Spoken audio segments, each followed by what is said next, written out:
Hey there! Let's talk about a figure who's been seriously misunderstood throughout history. Satan. Now I know what you're thinking, but hear me out.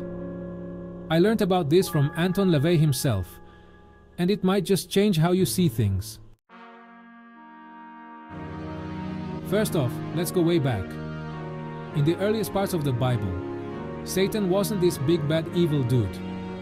Nope, he was more like a prosecutor in God's heavenly court. His job? To test humans, to challenge them. The name Satan actually means adversary, or accuser in Hebrew. So he was there to push back, to question things. Kind of like that friend who always plays devil's advocate. Pun totally intended. But here's where it gets interesting. As time went on, Satan's role started to change. In later books of the Bible, he becomes more of an enemy to God and humans. So what happened? Well, it's all about perspective. You see, throughout history, when one culture conquered another, something funny would happen. The gods of the conquered people, they'd often become the devils of the new rulers. It's like a cosmic game of King of the Hill. This idea helps explain how Satan evolved from a heavenly prosecutor to the ultimate bad guy. Think about it. In ancient Canaan, there was this god called Baal. To the Canaanites, he was a big deal. God of fertility, storms, all that good stuff. But to the Israelites, total demon. Same deal with other gods from surrounding cultures. They got lumped in with Satan, turning him from a single figure into this catch-all for everything the dominant culture saw as evil or threatening. Now, fast forward to medieval times. This is when Satan really got his glow up as the ultimate villain. Artists and writers went to town, giving him horns, a tail, bat wings, the works. But here's the thing. A lot of that came from pagan gods. The horns and hooves, totally stolen from Pan, the Greek god of nature. The pitchfork, that's Neptune's trident. They took all these symbols of nature and sexuality from other religions and slapped them onto Satan. But let's think about what Satan represents. In all those stories, what's he doing?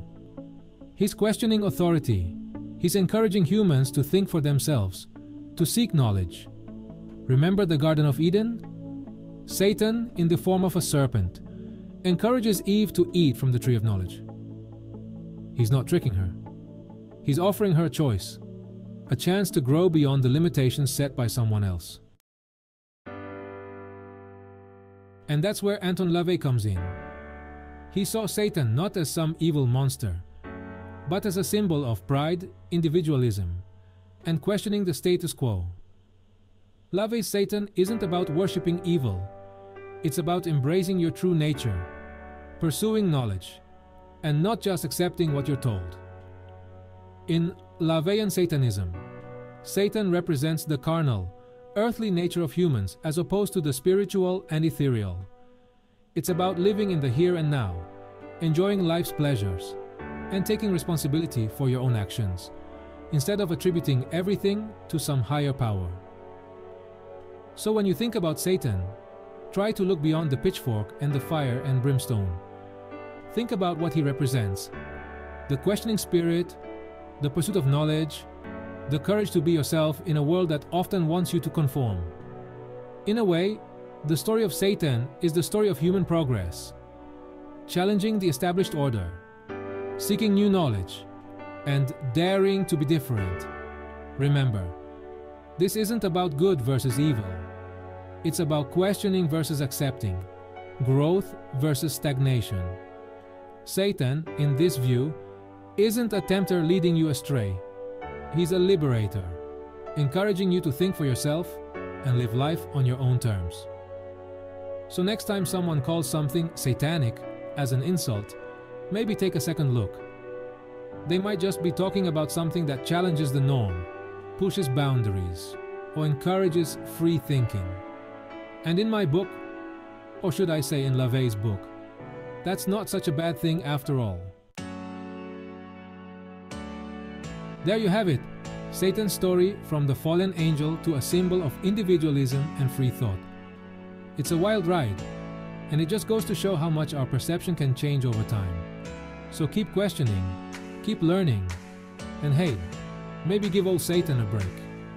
He might not be the bad guy after all.